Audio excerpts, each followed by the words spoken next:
găsit, bine v-am regăsit, dragilor din Zodia Săgetător, oriunde v-ați afla. Suntem din nou împreună la o nouă lectură generală, de data aceasta o lectură atemporală. Așa că, dragilor, toți cei care aveți soarele, luna, Venus, ascendentul sau oricare alt aspect astral important pentru voi din harta voastră natală și care are legătură cu Zodia Săgetător, această lectură este de asemenea și pentru voi. Ca de fiecare dată, nu uitați, este o lectură general, colectivă, așa că vă rog să luați decât ceea ce rezonează cu voi, iar restul lăsați-le să zboare în univers, pentru că sigur sunt pentru alte energii care într-o mai mică sau mai mare măsură au legătură cu Zodia Săgetător. Dar înainte de a începe lectura propriu-zisă, am promis unei doamne, mi-am notat eu aici, doamna Ștefania, care la ultimul set de lecturi a făcut un comentariu, eu l-am luat ca atare, în care mi-a spus: dacă eu nu mă iubesc pe mine, cine să mă iubească, și dacă eu nu am încredere în mine, cine să aibă. Eu am făcut într-adevăr respectiva lectură, a fost o situație în care niciodată n-am spus și nici nu o să spun vreodată, stă în credința mea, nu cred acest lucru, să spun: doamne, nu trebuie să ai deloc încredere în tine sau nu trebuie să te iubești pe tine, încă din contră, vă spun, atunci când apar aceste lucruri, chiar vi le spun. Un lucru, în schimb, a fost important și asta vreau să o lămuresc pe doamna Ștefania, că ce este mult, niciodată nu este bun. Și pentru că nu am putut să-i răspund în scris, aș fi făcut acolo un pomelnic, da? Am hotărât să-i răspund verbal prin intermediul acestei lecturi, așa că o fac în acest moment. Practic, lucrurile încep în momentul în care tu te iubești pe tine. În momentul în care tu te iubești pe tine, de fapt, încrederea în tine crește. Dar când o faci într-un mod echilibrat, atunci este primul pas către o autoestimă sănătoasă, care, într-un fel sau altul, îți permite să-ți accepți atât virtuțile, dar cât și defectele. Să iei decizii sănătoase și responsabile și să poți lupta cu provocările, da? Asumându-ți acele riscuri pe care tu le consideri că poți să ți le asumi. În momentul în care te iubești prea mult, atunci apare, să zicem așa, mulți o consideră o afecțiune, apare narcisismul. Deci te iubești atât de mult încât gândirea ta este una net superioară față de ceilalți, încât apare o necesitate permanentă de a fi admirați, cum să spun eu, vei prioritiza propriile tale nevoi fără să te mai gândești la ceilalți. Cum ajungem de aici la încredere, o încredere prea mare în tine, atunci când, de exemplu, această încredere este foarte excesivă, asta duce la o supraestimare a propriilor abilități. Da? Aduce la asumarea unor riscuri care sunt total inutile și care îți pot face rău. Toate aceste lucruri, da, o încredere prea mare în forțele proprii poate duce la o formă de prejudecată sau, așa cum bine am văzut, la narcisism. Aici a fost ideea. Da? Acest lucru se întâmplă deoarece persoana se percepe ca fiind superioară și atunci acționează ca și cum ar fi ultima Coca-Cola din deșert. Deci, cum să spun eu, aceste consecințe a unei autoestimi foarte mari, a unei încrederi prea mari, fără să ții cont de abilitățile tale firești și normale, dar fără să ții cont și de defectele tale, pentru că practic ne ținând cont de aceste lucruri, e foarte dificil să iei decizii sănătoase în care tu să știi exact: domne, eu mi-asum respectivul risc în funcție de ce pot eu să fac. Dar în momentul în care toate este un dereglaj, nu mai este în echilibru. Și asta vreau să Asta vreau să explic acestei doamne Ștefania. În momentul în care totul este prea mult, lucrurile nu ies bine. Și acolo am analizat lectura și într-adevăr se arăta lucrul ăsta. Așa că o lipsă de încredere în tine, de asemenea, iară nu este bine. Da? Deci trebuie păstrat un echilibru și în aceste situații. O lipsă de încredere în tine totală este o stare psihologică de a percepe lucrurile negativ și a te critica, de a ajunge să te critici tu pe tine însuți. Și atunci pleacă la stări de anxietate și poate chiar depresie. Așa că, dragă doamnă Ștefania, eu sper că am reușit să vă răspund într-un fel sau altul, la mesajul, comentariul pe care dumneavoastră l-ați făcut. Nu este o eroare, îmi asum ceea ce spun și consider că totul trebuie în viață să fie foarte echilibrat, indiferent de ce stare, de ce emoții sau de modul în care gândim, modul în care acționăm trebuie să stea într-un echilibru. Bun, haideți să trecem la treabă. Nu știu dacă le-am amestecat, le mai amestecăm o dată. Sper că nu am supărat pe nimeni că am răspuns acestei doamne. Eu chiar citesc mesajele voastre, dragilor, chiar și acelora care mă fac mincinoasă și mă fac în toate felurile, le citesc și unde consider, cum a fost, de exemplu, doamna Ștefania, că trebuie să dau o explicație pentru că vreau să mă fac cât mai înțeleasă față de voi, atunci o fac. Că nu pot să o fac neapărat prin scris, o fac verbal, dar încerc să vă răspund. Acum, haideți să trecem la lectura propriu-zisă și să vedem care este energia voastră, dragilor, din Săgetător, în momentul în care voi urmăriți această lectură. Care este energia, dragilor mei, din Săgetător, în momentul în care urmăresc această lectură? Sunt foarte multe, mai încercăm.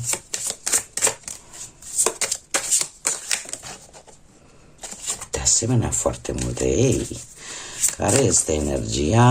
Mai încercăm.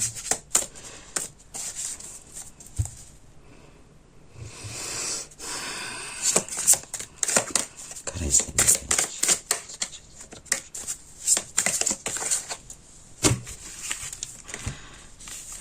Ei, dragilor, energia voastră e una în care sunteți într-un moment în care vă place, ori poate la locul de muncă stați mai mult singuri, e așa, sunteți foarte prudenți. Alții ar putea trece prin un anumit disconfort respirator, probleme ceva, vreo răceală. Sunteți un pic, să zicem așa, bolnăviori, poate treceți printr-o gripă, printr-o răceală sau ceva, probleme de sinusuri.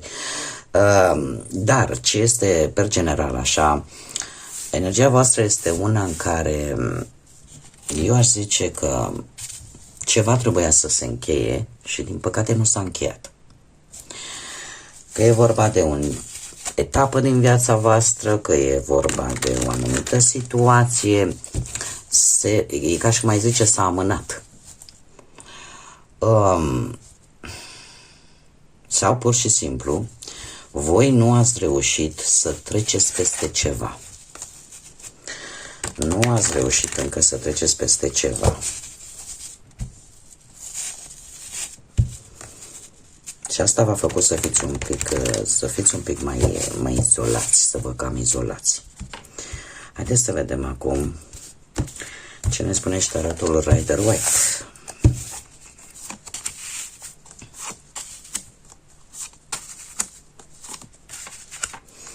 Da, și lucrul ăsta se vede, să știți. Bun. În acest moment, ceva s-a rezolvat. Poate pe aspectul ăsta mai mult sentimental, aș spune, cu acest as de cupe. Eu aș zice că sunteți într-un moment în care vreți să treceți peste anumite greutăți. Vreți să renașteți după anumite probleme destul de complicate. Simțiți oarecum în început așa de pace, poate interioară, da? Iar dacă vorbim de partea asta profesională, aș spune că sunt lucruri destul de bune relaționate cu munca, destul de pozitive. Deci e așa. Pe partea sentimentală, mai ales la cărțile pe care eu le văd aici, cumva, încet, încet, parcă reușiți să vă regăsiți acea pace interioară, acea liniște de care aveți nevoie. Nu este total, este parțial, dar asta nu înseamnă că nu e un început bun. Ce nu puteți voi vedea sau ce nu considerați că nu este atât de important pentru voi? Avem un 4 de monede. Un 4 de monede care îmi vorbește despre o anumită... La ce nu sunteți voi atenți posibil? La anumite bunuri materiale. Și ar trebui poate să acordați mai multă atenție, să fiți un pic mai prevăzător în ceea ce privește posesiunile voastre sau banii pe care voi, o sumă de bani o sumă de bani pe care voi cumva o aveți pusă undeva și care ar trebui totuși să se acordați un pic de atenție, să aruncați un ochi. Cum de alminteri putem vorbi de faptul că de asemenea să fiți un pic mai prevăzători în ceea ce privește, lăsând la o parte economiile, poate și alte lucruri, posesiuni pe care voi le puteți avea. Să mai aruncați așa un ochi din când în când la ele.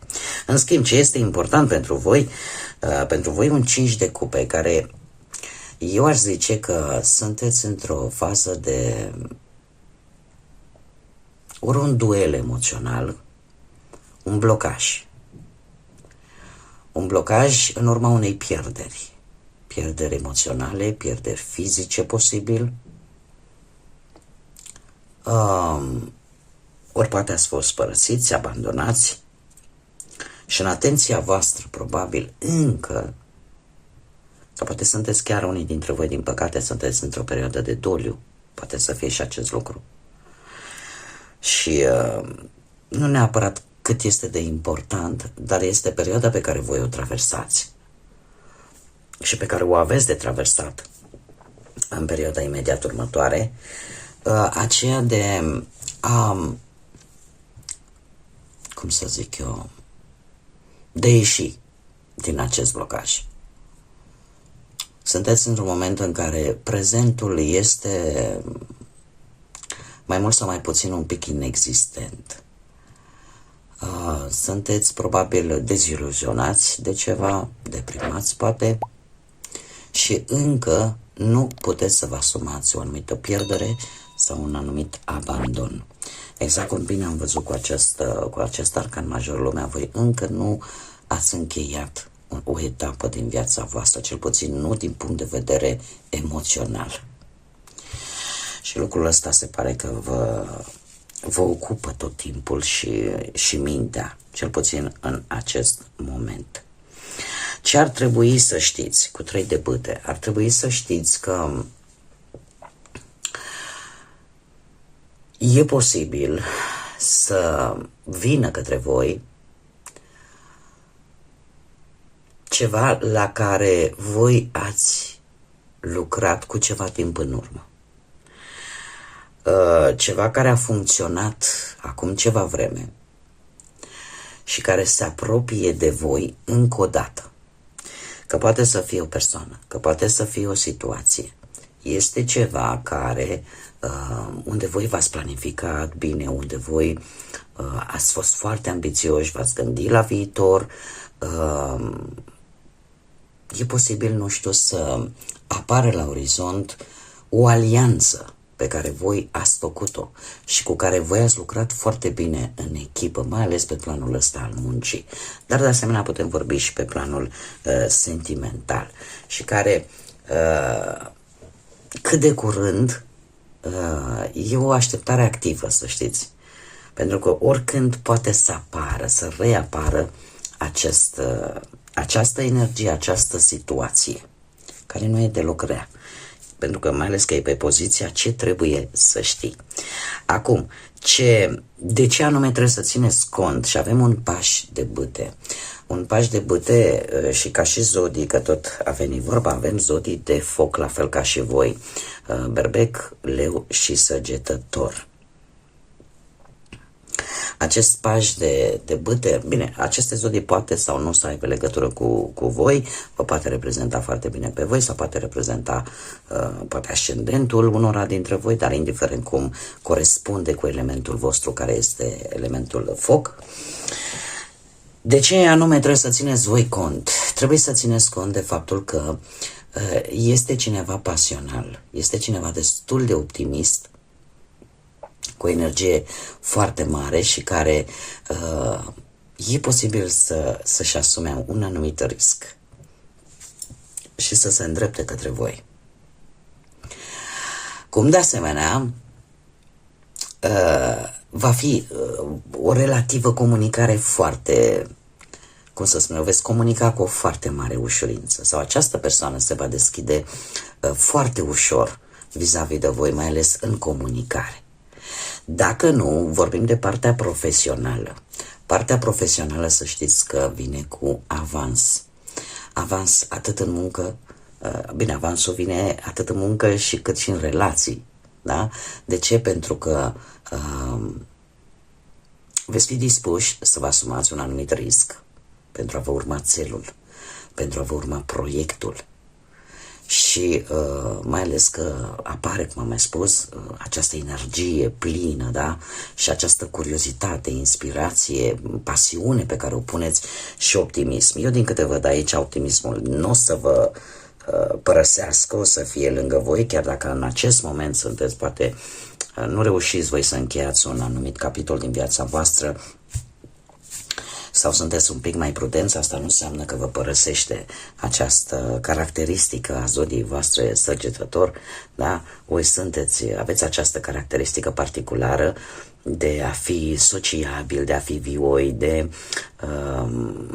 cum să spun eu, a menține acea comunicare jovială, da? Care atrage pe ceilalți. Așa că lucruri de asta ar trebui să țineți cont, că lucrurile nu sunt chiar atât de negre pe cât par. Care este surpriza voastră? Surpriza voastră avem Împărăteasa, dragilor. Aici e vorba în primul și în primul rând. Avem ca și zodie, avem zodia Taur și vorbim de atracție. De atracție, frumusețe, de faptul că vine o stabilitate și mai ales pe plan profesional. Vine un angajament ferm. Un angajament ferm și eu spune că e de durată. Și asta ține foarte mult de felul vostru de a fi, de sociabilitatea voastră, de felul vostru de a stabili comunicări cu ceilalți, de felul vostru curios de a ști, de a studia informații, situații, lucru care este, cum să spun, este o calitate foarte mare a zodiei Săgetător, da? Ei, cumva, zodia Săgetător, în primul rând că vă încântă filozofia, aprofundizați foarte bine lucrurile pentru a le înțelege și mai mult, da? Și curiozitatea voastră vă ajută destul de mult de-a lungul vieții și aptitudinea asta de a ști, de a cunoaște, așa că, cel puțin pe planul ăsta profesional, mie mi-apare un angajament serios.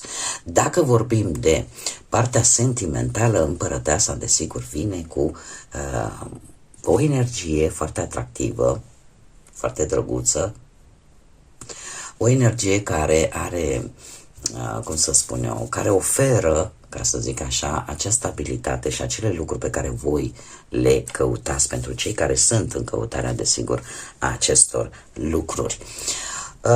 Ce ar mai fi de spus? Faptul că pentru cei care încă sunt, poate, într-o relație și de cât au avut problema asta, poate profesională, financiară, aș spune că următoarea perioadă pentru voi va fi una care, într-adevăr, vă va liniști. Da? Apare cum am mai spus, stabilitate, apare o grijă unul față de celălalt și o generozitate între parteneri. Apare o generozitate și posibil chiar și sentimente mult mai profunde. Mult mai profunde. Plus de asta, e posibil ca voi chiar să deveniți un pic mai atractivi, poate prin felul vostru de a fi. Să deveniți mult mai atractivi față de ceilalți și asta să vă ajute foarte mult, carisma voastră să vă ajute foarte mult pe ambele planuri, atât pe plan profesional cât și sentimental. Haideți să vedem și un mesaj de la îngeri, ia să vedem ce ne spune. Și ne spune așa: eliberează-te de trecut. Stimate prieten, greutatea trecutului tău te-a necăjit prea mult, destul. Este timpul să-l lași în urmă, nu-l vrei și cu atât mai puțin nu ai nevoie de el. Ce a trecut, trecut este. Încearcă să păstrezi acele lecții învățate și păstrează deci lecțiile învățate și iubirea și dă la o parte restul. Este de fapt un îndemn de a încerca să te desprinzi pentru a putea încheia acest capitol, de a încerca să te desprinzi de ceea ce pentru tine chiar și în acest moment totuși este important, această pierdere, acest abandon de care ai avut parte și se pare că este momentul ca, exact cum bine spune acest mesaj, ce e în trecut rămâne în trecut. Nu mai se poate face nimic nou. Bun, dragilor, cam atât am avut pentru voi de data aceasta, la această lectură. Eu vă mulțumesc pentru prezență ca de fiecare dată, vă mulțumesc tuturor pentru like-uri, comentarii, distribuiri și faptului că v-ați abonat. Mulțumesc tuturor, cum de asemenea invit pe toți cei care încă nu s-au abonat, dacă ați rezonat, dacă v-a plăcut și mai doriți să vedeți astfel de lecturi, nu ezitați, dragilor, abonați-vă, este gratuit, nu costă absolut nimic, iar desigur nu uitați să activați clopoțelul, el este responsabil cu notificările în momentul în care eu fac lecturi noi. Așa că până data viitoare, când ne vom reîntâlni la o nouă lectură, din partea mea tot binele din lume, multă energie pozitivă, multă lumină în suflete și în gânduri și, desigur, să fiți iubiți, dragilor.